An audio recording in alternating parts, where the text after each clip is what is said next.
আজকে আমরা আমাদের স্কুটিটা নিয়ে বেরিয়ে পড়েছি গিদ্দা পাহাড়ে যাওয়ার উদ্দেশ্যে। কিন্তু রাস্তার মধ্যে এত কুয়াশা যে রাস্তা দেখে স্কুটি চালাতেও অনেক সমস্যা হচ্ছে।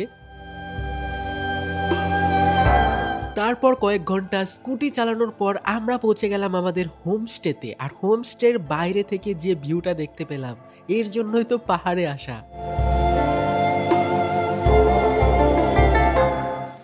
খুব ভালো লাগছে। এই হোমস্টেতে কিছুক্ষণ সময় কাটানোর পর আমরা বেরিয়ে পড়ব ওয়াটারফল দেখতে, আর সাথে আপনাদেরও দেখাবো।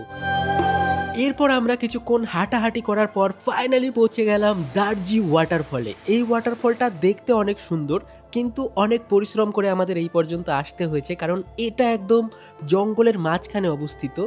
এত সুন্দর ঝর্ণা চোখের সামনে দেখে আর স্থির থাকতে পারলাম না, তাই একটু ডোবাডুবি করে নিলাম। এরপর আমাদের ফিরে আসতে একটু বেশি রাত হয়ে গেছিল। যাই হোক, আপনারা যদি ফুল ভিডিও দেখতে চান বা বড় ভিডিও দেখতে চান, অবশ্যই কমেন্টে বলে যাবেন সবাই।